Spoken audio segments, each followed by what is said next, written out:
ಸೋದೆ ಸ್ವಾಮೀಜಿಯವರ ಗುರುವಂದನಾ ಕಾರ್ಯಕ್ರಮ ಇಟ್ಕೊಂಡಿದ್ದಾರೆ. ನಾಳ್ದು 7ನೇ ತಾರೀಕಿಗೆ ಸೋದೆ ಸ್ವಾಮೀಜಿಯವರು ಮಂಗಳೂರಿಗೆ ಆಗಮಿಸ್ತಾರೆ. ಅವರಿಗೆ ಸಮಾಜದ ವತಿಯಿಂದ ಗುರುವಂದನಾ ಕಾರ್ಯಕ್ರಮ ಇಟ್ಕೊಂಡಿದ್ದೇವೆ. ಶರವ್ ದೇವಸ್ಥಾನದಲ್ಲಿ ಆಗುವಂಥ ಕಾರ್ಯಕ್ರಮ ಕೆನರಾ ಹೈಸ್ಕೂಲಿಂದ ಪ್ರಾರಂಭ ಆಗ್ತದೆ. ಒಂದು 500 ವರ್ಷಗಳ ಹಿಂದೆ ಒಂದು ಉಲ್ಲೇಖ ಇದೆ, ಅದೊಂದು ಮಾತನ್ನು ಹೇಳಿ ಮತ್ತೆ ಮುಂದುವರಿಸ್ತೇನೆ. ವಾದಿರಾಜ ಸ್ವಾಮಿಗಳು ಒಂದು ದೊಡ್ಡ ಸಾಹಿತಿ ಕೂಡ ಮತ್ತು ಕಸೂತಿ ಕೂಡ, ಬಹಳ ಶ್ರೇಷ್ಠ ಒಂದು ಪ್ರಾಜ್ಞರವರು. ಅವರು ಈ ಸಮಾಜವನ್ನು ಮುಖ್ಯ ಶಿಷ್ಯರನ್ನಾಗಿ ಸ್ವೀಕಾರ ಮಾಡಿಕೊಂಡಿದ್ದಾರೆ. ನಂತರ ಸೋದೆ ಮಠದ ಪರಂಪರೆಯಲ್ಲಿ ಹಲವಾರು ಕಾರ್ಯಕ್ರಮಗಳನ್ನು ಮಾಡಿದಂತೆ ಈ ಸಮಾಜದ ಗುರುವಂದನಾ ಕಾರ್ಯಕ್ರಮ ಬೇರೆ ಬೇರೆ ಕಡೆಯಲ್ಲಿ ಜರುಗ್ತದೆ. ನಮ್ಮಲ್ಲಿ ನಾಳ್ದು 7ನೇ ತಾರೀಕಿಗೆ ಆಗುವಂಥ ಕಾರ್ಯಕ್ರಮದ ಬಗ್ಗೆ ಅಧ್ಯಕ್ಷರು ಎಂ ರವೀಂದ್ರ ಶೆಟ್ಟಿ ಅವರು ಮಾಹಿತಿ ಕೊಡ್ತಾರೆ. ನನ್ನ ಪರವಾಗಿ, ನಮ್ಮ ಸಮಾಜದ ಪರವಾಗಿ ವಂದನೆಗಳು.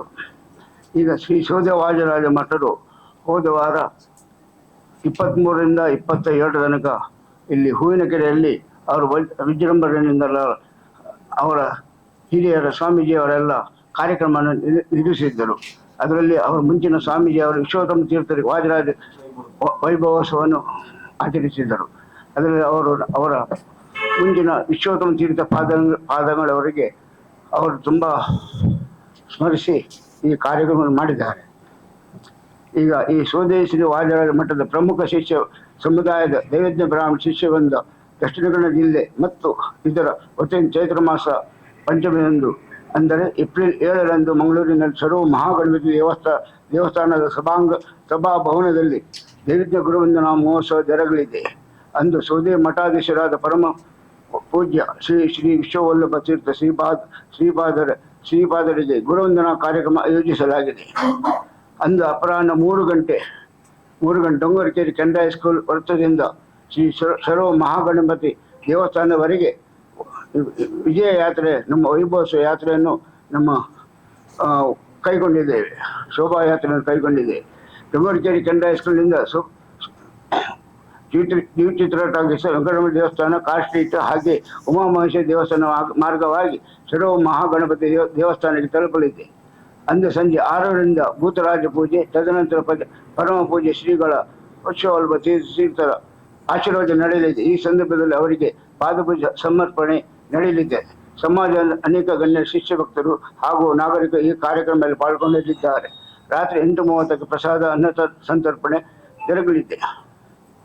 ಈ ಸಮಯದಲ್ಲಿ ಧರ್ಮನಿಷ್ಠರಾದ ದೈವಜ್ಞ ಬ್ರಾಹ್ಮಣ ಸಮಾಜವನ್ನು ಉದ್ಧರಿಸುವುದಕ್ಕಾಗಿ ವಿದ್ಯೆಯ ಈ ದೇವತೆಯಾದ ಸ್ವತಃ ಸಾಕ್ಷಾತ್ ಶ್ರೀ ಹೈಗ್ರೀವ ದೇವರು ಸಾತ್ವಿಕ ಬ್ರಾಹ್ಮಣ ಸ್ವರ್ಣಕಾರನೊಬ್ಬನ ಮನೆಯಲ್ಲಿ ವಿಗ್ರಹ ರೂಪದಲ್ಲಿ ಅವತರಿಸಿ ತಮ್ಮ ಪ್ರಿಯ ಉಪಾಸಕರಾದ ಭಾವಿ ಸಮೀರ ಶ್ರೀ ವಾದಿರಾಜ ಗುರು ಸಾರ್ವಭೌಮರಿಗೆ ಸ್ವಪ್ನದಲ್ಲಿ ಒಲಿದು ಬಂದು ಅವರ ಮುಖೇನ ಸಮಸ್ತ ದೇವದ ಬ್ರಾಹ್ಮಣ ಸಮಾಜಕ್ಕೆ ಮಾಧವ ವೈಷ್ಣವ ದೀಕ್ಷೆಯನ್ನು ನೀಡಿ ಮಠದ ಮುಖ್ಯ ಶಿಷ್ಯರನ್ನು ಹರಿಸಿದರು. ಅಂದಿನಿಂದ ಸಮಾಜವು ಹೈಗ್ರೀವ ದೇವರ ಶ್ರೀ ವಾದಿರಾಜರ ಭೂತರಾಜ ಆರಾಧನೆ ಮಾಡುತ್ತಾ ಬರುತ್ತಿದ್ದಾರೆ. ಈ ಹಿನ್ನೆಲೆ ಸಮಾಜವು ವಾದಿರಾಜ ಆರಾಧನೆ ಮತ್ತು ಸಂಶೋಧನೆ ಸಲುವಾಗಿ ಪ್ರಸ್ತುತ ಪೀಠಾಧೀಶರಾದ ಶ್ರೀ ಶ್ರೀ ವಿಶ್ವವಲ್ಲಭ ತೀರ್ಥರಿಗೆ ಮಂಗಳೂರು ದಕ್ಷಿಣ ಕನ್ನಡ ಜಿಲ್ಲೆಯ ಮತ್ತು ಸಮಸ್ತ ದೈವಜ್ಞ ಬ್ರಾಹ್ಮಣ ಸಮಾಜ ಬಾಂಧವರಿಂದ ಕನಕಾಭಿಷೇಕ, ಪುಷ್ಪಾಭಿಷೇಕ ಮೂಲಕ ಭಕ್ತಿಪೂರ್ವಕ ಗುರುವಂದನಾ ಕಾರ್ಯವನ್ನು ನಾವು ಏರ್ಪಡಿಸಿಕೊಂಡಿದ್ದೇವೆ. ನಮ್ಮ ದೈವಜ್ಞ ಸಮಾಜಕ್ಕೆ ಒಂದು ಸ್ಥಾನಮಾನ ಕೊಟ್ಟದ್ದು ವಾದಿರಾಜ ಸ್ವಾಮಿಯವರು.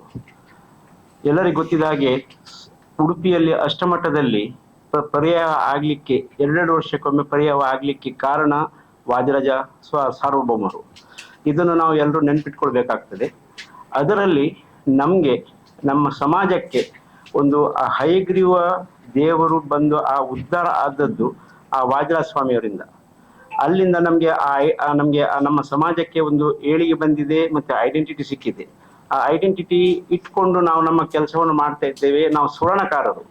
ನಮ್ಮ ವಾದಿರಾಜ ಸ್ವಾಮಿ ಅವರ ಇದರಲ್ಲಿ ಉಲ್ಲೇಖವಿದೆ ನಾವು ಸುವರ್ಣಕಾರರು ಅಂತೇಳಿ ಸಾಧಾರಣ 500 ವರ್ಷ ಮುಂಚೆಯೇ ನಮಗೆ ಅವರು ಉಲ್ಲೇಖ ಮಾಡಿ ಹೇಳಿದ್ದಾರೆ. ಸೊ ಇದೊಂದು ನಮಗೆ ಈ ಒಂದು ನಮ್ಮ ಸಮಾಜಕ್ಕೆ ಇದ್ದಂಥ ಒಂದು ದೊಡ್ಡ ಬಿರುದೊಂದು.